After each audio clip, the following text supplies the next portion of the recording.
Auburn baseball seems to be doing everything right in the transfer portal.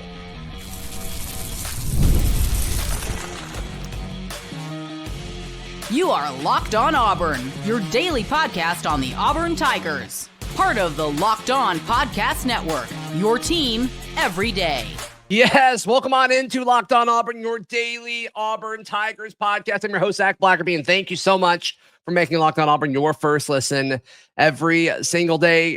On this bonus edition of the show, we are joined by baseball's Lindsay Crosby. You can find his Auburn baseball stuff over at thebarnauburn.com and the Barn Auburn YouTube channel. Lindsay, we'll talk about, the storylines that always fly under the radar when you talk about transfer portal wins as far as holding on to these incredible freshmen.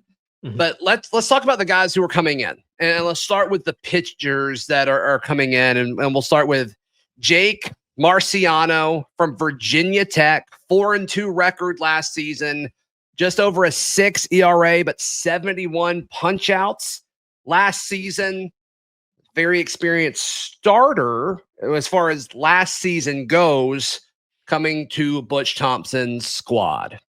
Yeah, it's a true freshman who started 14 games, pitched and relieved in another one. It's really hard. The hardest thing for any baseball team to do is to find innings. Like find guys who can pitch, who can start for you, who can put up a workload. And so I know fans are going to see the 6.02 ERA and kind of freak out. But I think there's a few things to really like here. The first one, you said it, 71 strikeouts to 18 walks in 16 2/3 innings. More so than any other Butch Thompson year I've ever seen. They really emphasized cutting down on walks this year. And I like to look at walk to strikeout ratio, right? Or strikeout to walk ratio, technically. That's the same thing. Yeah. It's the same thing. 19%. So it's a 6.5% walk rate, which is good. 25.5% strikeout rate, right? That's a good size spread. You'll like that. And some of the advanced estimators for ERA that take into account the quality of the defense behind you, the quality of the batted balls you gave up and all that stuff, they have him, I've seen at the top end, an ERA of just over 5. I've seen on the low end an ERA of just over 3, through Sierra on those estimators because of not giving up a ton of hard hit balls, the defense behind him not being that great. If you do give up hard hit balls, it's obviously better to do like pop-ups and stuff like that than it is to do, line drives and all that. So there's a lot of tools to like, a lot of things that you can translate into a year of development and into a guy who could be, I'm trying to think of I don't love to do a ton of comps, but just a guy who's going to have better swing and miss stuff than I think a lot of the transfers that you've seen having when they come in and have to transition into a rotation, right? Yeah. He went 4-2 as a starter last year for Virginia Tech, who was they were okay. 31-25 overall. They were 12-18 in the ACC, like not a powerhouse by any stretch of the imagination there. And so for him to have 71 punch outs and 60 innings, you take that. So that's Jake Marciano from Virginia Tech. He's now an Auburn Tiger and a lefty, which you love. A righty coming in. This might be the guy I'm most excited about. Drew Whalen from Western Kentucky, a pitcher, went 9-3 last year for Western Kentucky, 3.53 ERA, 90 punch outs in 81 innings pitched. This guy screams starter potential, and you can't ever have too many guys you feel comfortable starting.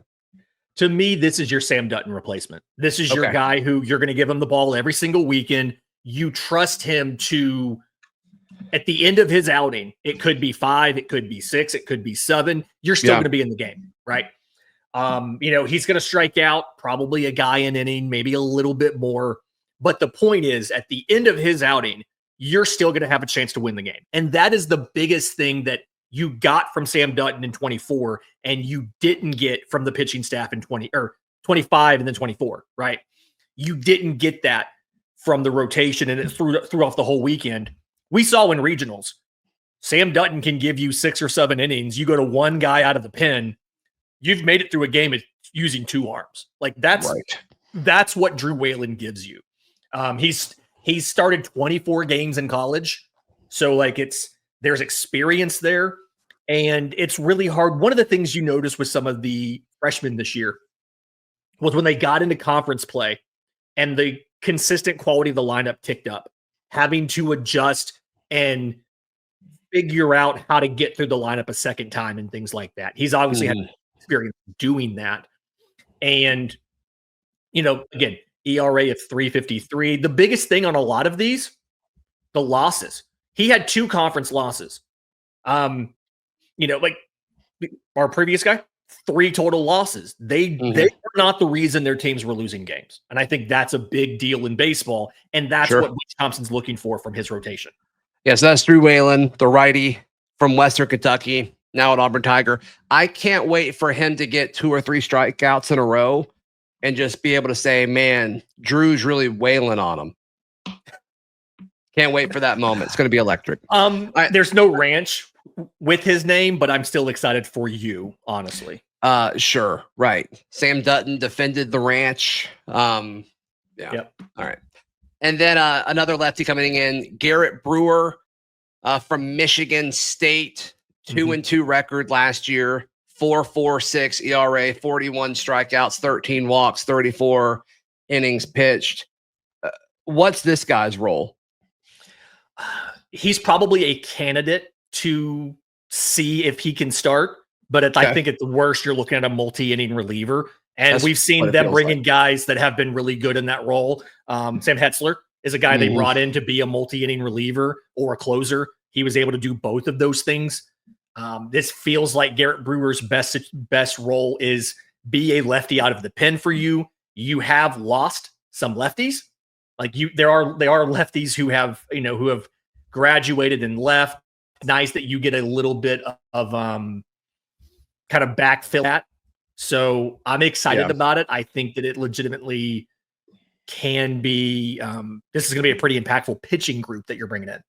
Yeah, no, these guys have experience. There's I guess there's upside with them, but these are all proven guys that have done what you want them to do at Auburn. They've already done it at other places, which I like. I like that a ton. All right, who are they getting to beef up the lineup? Who all have we officially lost? And who have we held on to? That's all next, right here on Locked On Auburn. Lindsay, can you imagine buying tickets anywhere other than with our friends at Gametime? I would never dream of doing that. Like, why? How do you know what the view is going to look like from your seat before you buy? How do you know that you're getting the best possible price?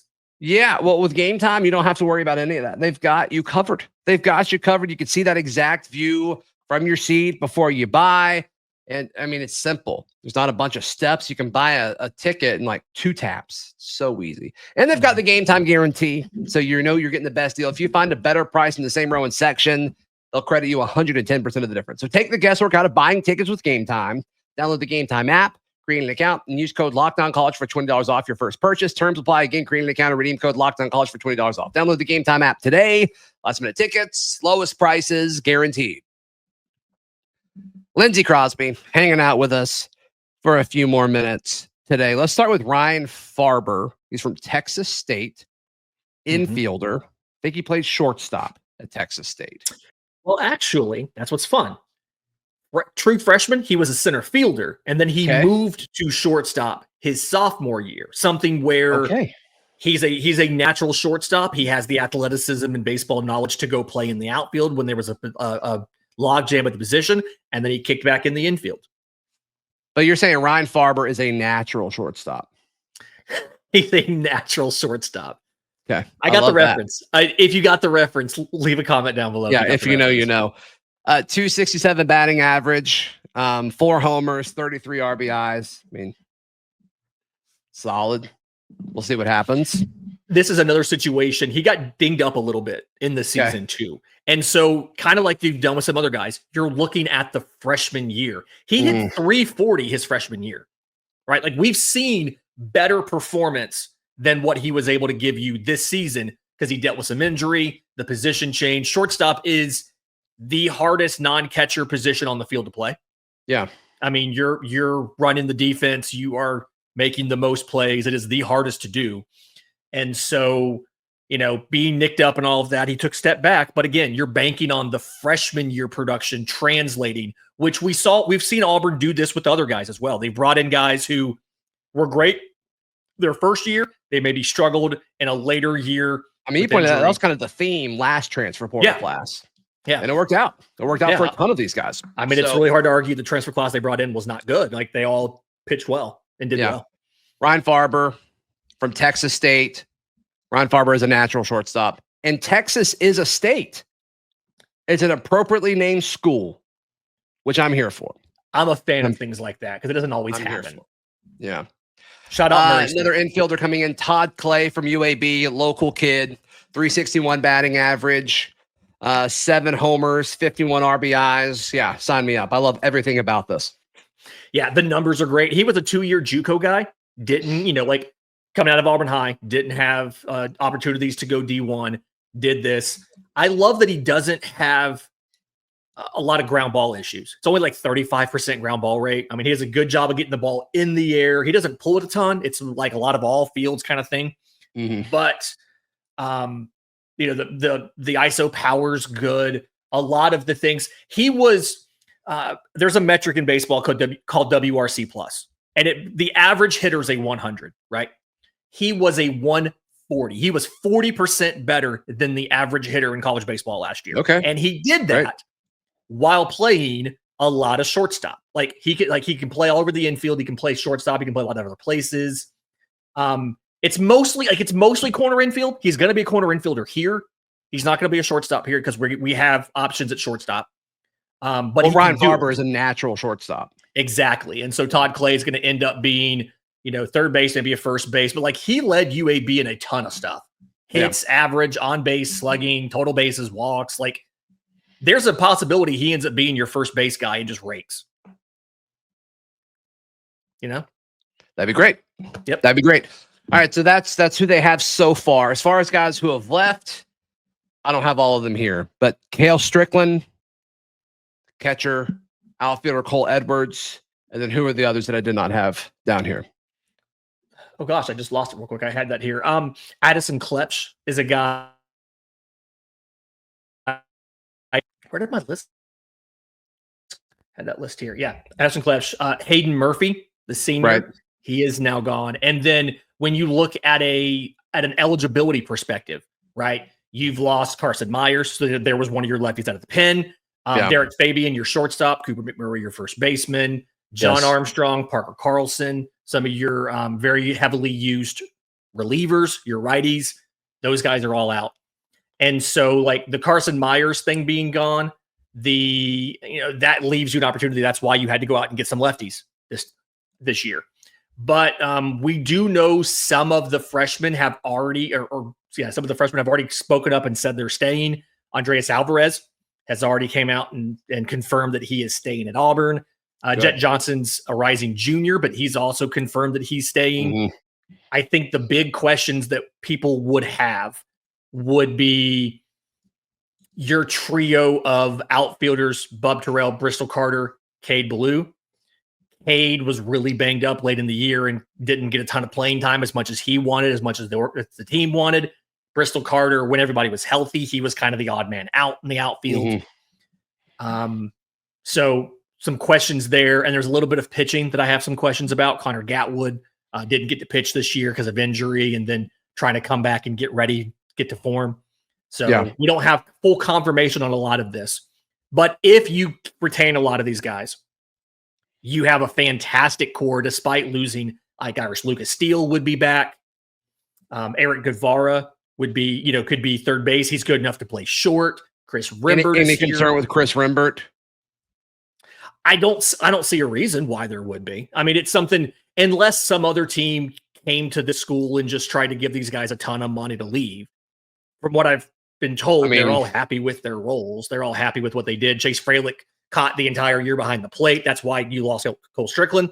because Frelick caught so much behind the plate. So I don't see any reason why we would be worried about losing one of these guys unless it was being poached by somebody else. The only thing I'm really watching is the outfield, because I do feel like it's possible one of those guys is worried that he's not in the plans this upcoming season, even though you could see right now how all three of them could be penciled in to be starters.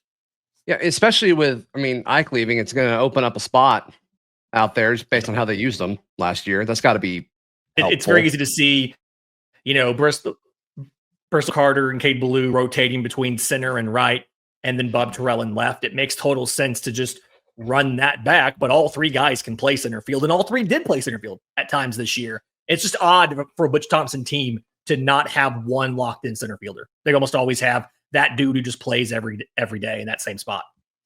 Yeah. But all in all, it seems like the offseason's gone well for Butch Thompson and the Tigers. And you got to think their job when it comes to recruiting now, it's easier than it was a few years ago with all the improvements and now the increased fan support. You got to think that people are taking calls from Auburn. I'm sure they already were taking it seriously. I'm not saying that they weren't, but you got a feeling that has leveled up a little bit. Yeah, just hearing the name of the school now is definitely something where, I need to, this is their legitimate option. If they call and they're interested, I need to be listening because that's a great program to go to. Yeah. One more possible departure I want to mention. I did confirm this with some MLB folks. Cam Tilley is only a sophomore, but he is draft eligible. His 21st birthday is right before the draft. Okay. So he is draft eligible. No word yet as to whether or not he will go. He was invited to the MLB Combine, which is later this month. No word on yet as if he's going to go, and no word on if he's going to be he's going to ask to be drafted or not. So I'm waiting on that. That's the one we really don't know a lot about is Cam Tilley. Okay. All right. Lindsay, if people want more baseball stuff, how can they follow everything you're doing? I'm on social media at Crosby Baseball. If it's obviously Auburn Tigers, thebarnauburn.com. We have another episode of the Barn Baseball Show coming out to kind of wrap up the season, talk about a lot of these guys, the guys out, the guys in. So stay tuned for that. And then if you're a Braves fan, bravestoday.com, the Braves Today podcast, and the Locked On Braves postcast after every single Atlanta Braves game, win or loss. Yeah, it is truly baseball's Lindsay Crosby hanging out with us today. Please like the video. Please subscribe. We'll see you next time. This has been Locked On Auburn.